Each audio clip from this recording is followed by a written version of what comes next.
ಮಹಾಶಿವರಾತ್ರಿ ಹಿಂದಿನ ಕಥೆ. ಹಬ್ಬದ ಆಚರಣೆ ಏಕೆ ಗೊತ್ತಾ? ಹಿಂದೂಗಳ ಪ್ರಮುಖ ಹಬ್ಬಗಳಲ್ಲೊಂದಾದ ಮಹಾಶಿವರಾತ್ರಿ ಆಚರಣೆಗೂ ಹಿನ್ನೆಲೆಯಿದೆ. ಅನೇಕ ಕಥೆಗಳಿವೆ. ಕೈಲಾಸವಾಸಿ ಶಿವನಿಗೆ ಶಿವರಾತ್ರಿ ಅತ್ಯಂತ ಪ್ರಿಯವಾದ ದಿನ. ಶಿವರಾತ್ರಿಯಂದು ತನ್ನನ್ನು ಪೂಜಿಸುವ ಭಕ್ತರಿಗೆ ತಾನು ವಿಶೇಷವಾಗಿ ಅನುಗ್ರಹ ನೀಡುವುದಾಗಿ ಸ್ವತಃ ಶಿವನೇ ಪಾರ್ವತಿಯಲ್ಲಿ ಅರುಹಿದ್ದಾನೆ ಎನ್ನುತ್ತದೆ ಶಿವಪುರಾಣ. ಮಹಾಶಿವರಾತ್ರಿಯಂದು ಬಿಲ್ವಪತ್ರೆಯನ್ನು ಶಿವಲಿಂಗದ ಮೇಲಿಟ್ಟು ಪೂಜಿಸಿದರೆ ಯಾಗ ಮಾಡಿದ ಫಲ ದೊರೆಯುತ್ತದೆ ಎಂದು ಹಿರಿಯರು ಹೇಳುತ್ತಾರೆ. ಅಲ್ಲದೆ ಶಿವರಾತ್ರಿಯ ಆಚರಣೆಗೆ ವೈಜ್ಞಾನಿಕ ಕಾರಣಗಳೂ ಇವೆ. ಭಾರತೀಯರು ಆಚರಿಸುವ ಯಾವುದೇ ಹಬ್ಬ ಹರಿದಿನಗಳು, ಸಮಾರಂಭ, ದಿನಾಚರಣೆ, ಜಯಂತಿ, ಉತ್ಸವಗಳು ಸಾಮಾನ್ಯವಾಗಿ ಅಮರವಾಗಿ ಉಳಿದಿರುವ ಯಾವುದೋ ಗತ ವ್ಯಕ್ತಿಯ, ಶಕ್ತಿಯ ಅಥವಾ ಪ್ರಾಚೀನತೆಯ ಪ್ರತೀಕಗಳಾಗಿರುತ್ತವೆ. ಹೀಗೆ ಹಿಂದೂಗಳ ಪ್ರಮುಖ ಹಬ್ಬಗಳಲ್ಲೊಂದಾದ ಮಹಾಶಿವರಾತ್ರಿ ಆಚರಣೆಗೂ ಹಿನ್ನೆಲೆಯಿದೆ. ಅನೇಕ ಕಥೆಗಳಿವೆ. ಶಿವನು ಪಾರ್ವತಿ ದೇವಿಯನ್ನು ವಿವಾಹವಾದ ದಿನವಾಗಿ ಶಿವರಾತ್ರಿ ಎಂದು ಹೇಳಲಾಗುತ್ತದೆ. ಅಲ್ಲದೆ ದೇವತೆಗಳು ಹಾಗೂ ಅಸುರರ ನಡುವೆ ಸಮುದ್ರ ಮಂಥನ ನಡೆದು ವಿಷ ಉದ್ಭವವಾದಾಗ ಅದನ್ನು ಶಿವ ಕುಡಿದ. ವಿಷ ಗಂಟ್ಲೊಳಗಿಂದ ಇಳಿಯದಂತೆ ಪಾರ್ವತಿ ಇಡೀ ರಾತ್ರಿ ತಡೆದಳು ಎನ್ನುತ್ತದೆ ಶಿವಪುರಾಣದ ಇನ್ನೊಂದು ಮಹಿಮೆ. ಜತೆಗೆ ಭಗೀರಥನ ತಪಸ್ಸಿಗೆ ಮೆಚ್ಚಿ ಇಳೆಗೆ ಇಳಿದು ಬಂದ ಗಂಗೆಯನ್ನು ಶಿವ ತನ್ನ ಜಡೆಯಲ್ಲಿ ತುಂಬಿಸಿಕೊಂಡಿದ್ದ. ಇದರಿಂದ ವಿಚಲಿತನಾದ ಭಗೀರಥ ಗಂಗೆಯನ್ನು ಭೂಮಿಗೆ ಹರಿಸುವಂತೆ ಶಿವನನ್ನು ಪ್ರಾರ್ಥಿಸಿದ. ಆತನ ಭಕ್ತಿಗೆ ಮೆಚ್ಚಿ ಶಿವ ಗಂಗೆಯನ್ನು ಹರಿಯಬಿಟ್ಟಿದ್ದು ಇದೇ ದಿನ ಎನ್ನುತ್ತದೆ ಪುರಾಣ.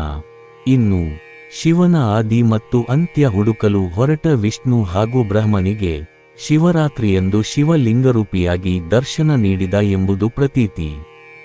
ಪ್ರತಿ ಸಂವತ್ಸರದಲ್ಲಿ ಶಿಶಿರ ಋತುವಿನ ಮಾಘ ಮಾಸದ ಕೃಷ್ಣ ಪಕ್ಷ ಚತುರ್ದಶಿಯಂದು ರಾತ್ರಿ ವೇಳೆಯಲ್ಲಿ ಶಿವ ಪಾರ್ವತಿ ಜೊತೆಯಲ್ಲಿ ಭೂಮಿಯಲ್ಲಿ ಸಂಚರಿಸುತ್ತಾ ಎಲ್ಲ ಸ್ಥಾವರ ಜಂಗಮ ಲಿಂಗಗಳಲ್ಲಿ ಸಂಕ್ರಮಣಗೊಳ್ಳುತ್ತಾನೆ.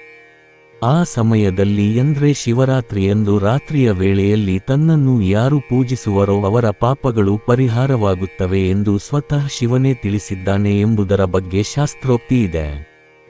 ಶಿವರಾತ್ರಿ ಆಚರಣೆಯ ಹಿನ್ನೆಲೆ. ಕೈಲಾಸವಾಸಿ ಶಿವನಿಗೆ ಶಿವರಾತ್ರಿ ಅತ್ಯಂತ ಪ್ರಿಯವಾದ ದಿನ.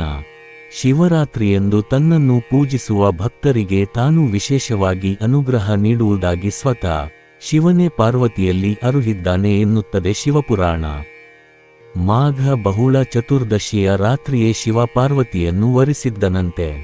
ಹೀಗಾಗಿ ಅಂದು ರಾತ್ರಿ ದೇವಾನುದೇವತೆಗಳೆಲ್ಲರೂ ಜಾಗರಣೆ ಮಾಡಿ ಗಿರಿಜಾ ಕಲ್ಯಾಣ ವೀಕ್ಷಿಸಿ ಶಿವಪಾರ್ವತಿಯರಿಬ್ಬರನ್ನೂ ಪೂಜಿಸಿದರಂತೆ.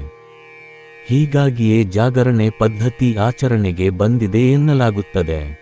ಶಿವರಾತ್ರಿಯು ಸಮಯ ಪೂಜೆಗೆ ಬಹು ಪ್ರಾಶಸ್ತ್ಯವಾದ ಸಮಯ.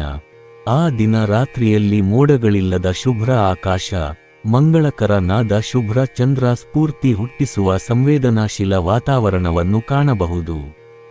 ಈ ಪರ್ವಕಾಲ ಪೂಜೆಗೆ ಪ್ರಶಸ್ತವಾದ ಕಾಲವಾಗಿದ್ದು ಅಂದು ಈಶ್ವರನ ಆರಾಧನೆ ಮಾಡಿದರೆ ಪಾಪ ಕರ್ಮಗಳನ್ನು ಕಳೆದುಕೊಳ್ಳುತ್ತಾನೆ ಎಂಬ ಪ್ರತೀತಿ ಸ್ಕಂದ ಪುರಾಣದಲ್ಲಿ ಉಲ್ಲೇಖವಾಗಿದೆ.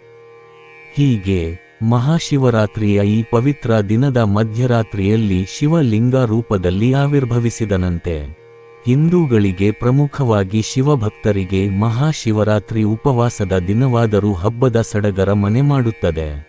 ಅಂದು ಪ್ರಾತಃ ಕಾಲದಲ್ಲಿಯೇ ಎದ್ದು ಸ್ನಾನ ಮಾಡಿ ಮಡಿ ವಸ್ತ್ರ ತೊಟ್ಟು ಉಪವಾಸವಿದ್ದು ಶಿವದೇವಾಲಯಗಳಿಗೆ ತೆರಳಿ ಶಿವಾರ್ಚನೆ ಮಾಡಿದರೆ ಮತ್ತು ರಾತ್ರಿಯಿಡೀ ಜಾಗರಣೆ ಮಾಡಿ ಶಿವನ ಪೂಜೆ ಮಾಡಿದರೆ ಎಲ್ಲ ಕಷ್ಟಗಳು ಪರಿಹಾರವಾಗಿ ಸುಖ, ಶಾಂತಿ, ಸಂಪತ್ತು ಲಭಿಸುತ್ತದೆ, ಪಾಪ ಪರಿಹಾರವಾಗುತ್ತದೆ ಎಂಬ ನಂಬಿಕೆಯೂ ಇದೆ.